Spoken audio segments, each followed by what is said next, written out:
नमस्कार परिवार के सभी साथियों को, मैं आपका साथी दीपक चौन। साथियों, आज जो मैं आपको जानकारी देने आया हूँ वो आया हूँ आईबीपीएस यानी कि आईबीपीएस की जो परीक्षा होंगी उसमें राइटर को लेके मैं आपको कुछ जानकारी प्रोवाइड करूँगा। प्लस आईबीपीएस पीओ का जो एग्ज़ाम टायर 1 जिन लोगों का क्लियर हुआ है, जिसका रिज़ल्ट आ जाए, मैं उसके बारे में जो आईबीपीएस पीओ का जो मेंस एग्ज़ाम होगा उसमें क्या परिवर्तन किया गया है, मैं उसके बारे में कुछ जानकारी दूंगा। और मैं सबसे पहले धन्यवाद करना चाहूँगा आदरणीय एस के रुमटा साहब का, जिनकी वजह से आईबीपीएस में ऑन स्क्राइब का अधिकार हमारे दिव्यांग साथियों को मिला है। बट उस सबसे पहले आप सबसे रिक्वेस्ट है, अगर चैनल पे नए हैं तो चैनल को सबसे पहले सब्सक्राइब करें, लाइक करें, शेयर करें, हर एक दिव्यांग तक इस जानकारी को जरूर पहुँचाएँ। साथियों, लास्ट 25 सितंबर 2025 को आईबीपीएस की तरफ से एक नोटिस जारी हुआ है, जिन्होंने 1 अगस्त 2025 की गाइडलाइन को यानी कि जो आई थी उसको निरस्त करते हुए जो मिनिस्ट्री की तरफ से नई गाइडलाइन आई है उसका वो पालन करेंगे। यानी कि हमारा हर एक दिव्यांग साथी आईबीपीएस क्लर्क, मैं फिर से कहूँगा आईबीपीएस क्लर्क, आईबीपीएस आरआरबी की बात मैं नहीं कर रहा हूँ, आईबीपीएस क्लर्क का जो अब एग्ज़ाम होगा आने वाला जॉब है, उसमें अब आप 2018 की गाइडलाइन के अकॉर्डिंग स्क्राइब ले जा सकते हैं। यानी कि अपनी एजुकेशन से 1 स्टेप बिलो जो 2018 की गाइडलाइन है उसके अकॉर्डिंग। और सबसे रिक्वेस्ट ये भी है कि आप फेयर मींस में ही एग्ज़ाम दें, किसी के बहकावे में ना आए। और इस चीज़ के जो उपलब्धि जो हम सबको दिलाई है, जो हमारा अधिकार हम सबको दिलाया है, उसके लिए मैं स्पेशली थैंक यू बोलूँगा आदरणीय एस के रुमटा साहब का, जिन्होंने जो बोला वो किया। एकमात्र रुमटा सर ऐसे हैं जिन्होंने हमारे दिव्यांग साथियों को ऑन स्क्राइब का अधिकार पुनः वापस दिलाया है।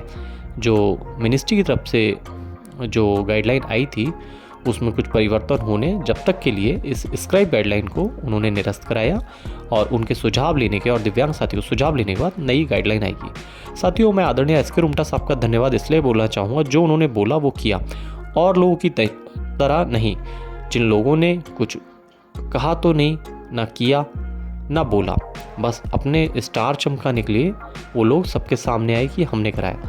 तो मैं आप दिव्यांग साथियों को जागरूक करूंगा, आदरणीय एस के रुमटा साहब का आप सब धन्यवाद करें, जिनकी वजह से आईबीपीएस क्लर्क एग्ज़ाम में आपको ऑन स्क्राइब का अधिकार पुनः मिला है। अब मैं बात करूंगा साथियों आईबीपीएस पीओ। आईबीपीएस पीओ आज 26 सितंबर 2025 को इसका रिज़ल्ट आ गया है प्री का, और जो दिव्यांग साथी इसमें पास हुए उनका हृदय से शुभकामनाएं कि आप मेंस में ऐसी सफलता प्राप्त करें। अब साथियों, मैं बात करूंगा आईबीपीएस पीओ के जो एग्ज़ाम में कुछ परिवर्तन किया गया है, मैं उसके बारे में आपको बताऊंगा। साथियों, सबसे पहले यह है कि इसमें जो जीएस के जो क्वेश्चन पहले 40 आते थे अब 35 आएंगे, इंग्लिश में आपके क्वेश्चन 35 आएंगे, मैथ में आपके क्वेश्चन 35 आएंगे, और रीजनिंग में आपके क्वेश्चन 40 होंगे। तो आप इस चीज़ का ध्यान रखें। दूसरा साथियों, इसमें जीएस का वेटेज कुछ बढ़ाया गया है, मैथ का वेटेज कुछ बढ़ाया गया है, वो आप देख सकते हैं। तो जिस तरीके से पेपर बनाया गया है उसमें भी कुछ बदलाव किए गए, मैं वो भी बताऊंगा। साथियों, पहले आईबीपीएस पीओ के मेंस के एग्ज़ाम में रीजनिंग में कंप्यूटर आता था, बट इस बार रीजनिंग में कंप्यूटर नहीं आएगा। पहला चेंजेस ये है। सेकंड सबसे बड़ा जो परिवर्तन है, चेंजेस है, वो मैं आपको बताता हूँ। आईबीपीएस पीओ के एग्ज़ाम में एक डिस्क्रिप्टिव टेस्ट आता था, यानी कि लेटर एस्से का। साथियों, अब की बार क्या किया है, आपका लेटर वहाँ से हटा दिया गया है, एस्से प्लस कॉम्प्रिहेंसिव अब आपका एग्ज़ाम होगा, यानी कि एस्से एंड कॉम्प्रिहेंसिव। अब इसमें लेटर नहीं आएगा। यहाँ तक आप सबके समझ में आ गया होगा। कट ऑफ क्लियर करने के बाद जब आपका इंटरव्यू सेशन है, अब इंटरव्यू सेशन में एक पोर्शन इन्होंने और बढ़ा दिया है, उस सेशन को हम बोलेंगे पर्सनैलिटी टेस्ट। साथियों, इस पर्सनैलिटी टेस्ट में ये लोग आपका इंटरव्यू से पहले एक पर्सनैलिटी टेस्ट लेंगे, जिसमें आपका जो प्रीवियस ईयर का जो एक्सपीरियंस रहा है, आपकी हॉबीज़ क्या है, आपकी एजुकेशंस क्या है, और आपकी जो पर्सनल थॉट्स हैं उनको लिया जाएगा।